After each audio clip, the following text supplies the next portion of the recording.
استشارة صاحبتها بتقول لو سمحتي بقالي 2 سنين متجوزة وكله تمام، لحد من شهر فجأة بالصدفة من ورا زوجي ان كان في رسائل بيني لا بينه وبين زمايله البنات في الشغل وصديقة قديمة برضو، بس اتضايقت لما عرفت.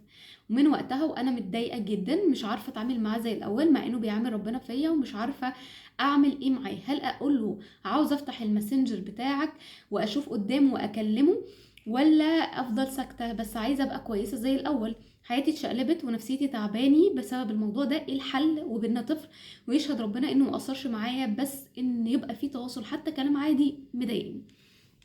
طيب، هو خلينا يعني نتكلم كده في كذا نقطه.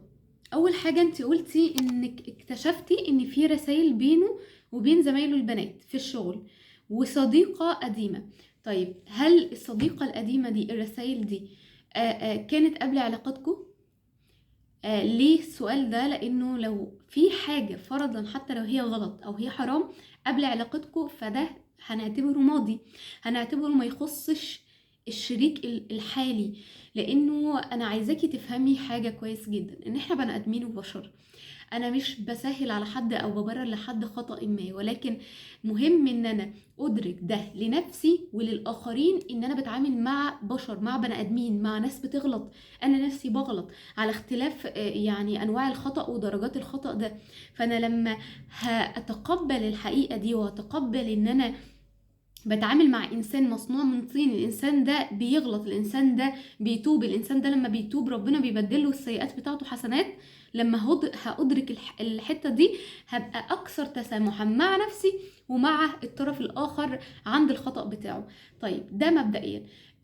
طيب، احنا قلنا ان دي كانت علاقة قديمة، فلو هي قبل العلاقة بتاعتك فهو الشخص يعني احترمك، وطبعا اهم حاجة ان هو يحترم او يعني نفسه، وان هو يراعي دينه، وان هو يعمل ده لوجه ربنا عز وجل، ان هو يتقي ربنا عز وجل في نفسه قبل اي حد تاني.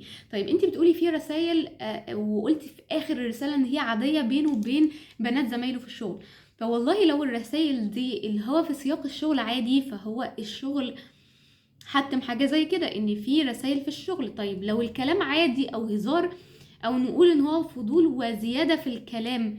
طيب، فضول وزيادة في الكلام، طب انا هنا يعني انا هنا مش هفضل ان انتي تروحي تقولي له، تمام، ان انت مثلا يعني تروحي تكلميه بلهجة اللي هو انت بتعمل كذا، وان انت بتعمل حاجة غلط، وانك ما ينفعش تعمل دوت. ليه؟ لان الراجل عموما الطريقة ديت مؤذية جدا بالنسبة له، ومش مناسبة. يعني الراجل لا يحب الأوامر، دي حاجة.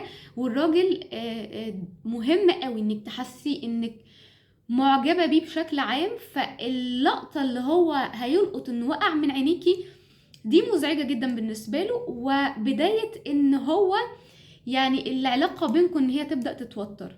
طيب، والله لو انا حابة فعلا وشايفة ان الكلام فعلا يعني اوفر قوي وبدأ ياخد منحى مش كويس خالص او مش لطيف، او ان هما بيتكلموا بشكل ما فيهوش داعي، يعني مش مجرد اللي هو خطأ بسيط وبيظبط في الكلام مع زمايله البنات، فساعتها ممكن لما تقولي له في يعني نصيحة يبقى بينك وبينه، يبقى باسلوب لطيف وانتي مبتسمة، ابتسامة بسيطة جدا، بتقولي له ايه المميزات اللي فيه، بتأكدي على فكرة قد ايه انتي فعلا شايفاه راجل، ان هو يعني نفس الكلام الحلو اللي انتي قلتيه ده، اللي هو انا اشهد لك انك انسان محترم وبتتقي ربنا فيا، وانك فعلا راجل محترم، بس انا الحتة دي يعني انا بحبك وبغير عليك، وحابة انه الكلام ده تقلله بينك وبين زمايلك البنات.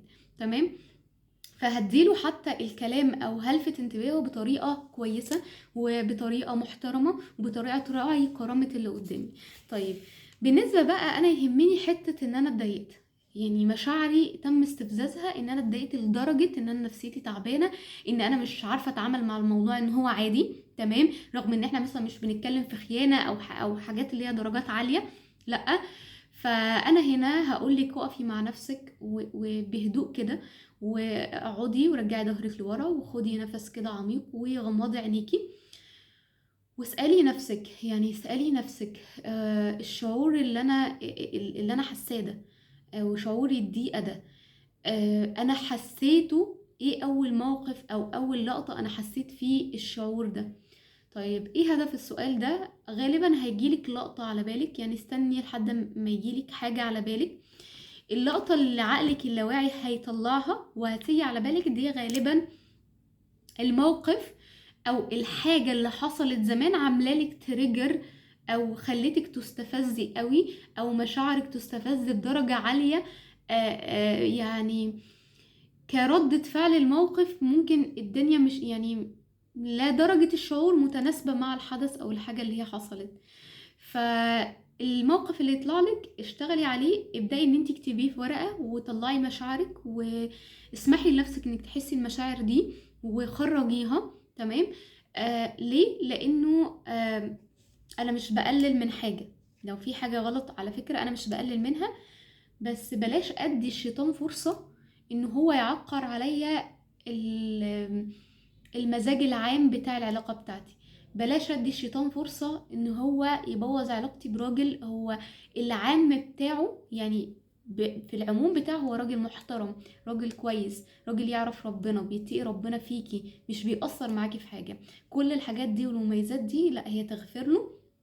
لو فرضا ان كان يعني كان مؤفور قوي في طريقة الكلام او عدى حدود معينة، فلا دي حاجة تغفر له. لو هتديله فيدباك فبطريقة محترمة، وفي نفس الوقت تحترمي مشاعرك وقدريها علشان تقدري ان انت تفكي ده. وعموما في جلسات العلاج الشعوري او الهيلينج ده بيبقى في سيشن واحدة بس، بنشتغل على الشعور اللي مضايقك، بنعمله ريليز تماما، فبترجع مشاعرك حيادية تاني تجاه زوجك او تجاه الموقف اللي احنا بنشتغل عليه. يعني لو فرضا ان الموقف مازال مضايقك فانا هقترح عليكي السيشن، نعمل مع بعض السيشن الهيلينج دي، فاعتقد ان هي هتفرق كتير. وربنا يبارك لك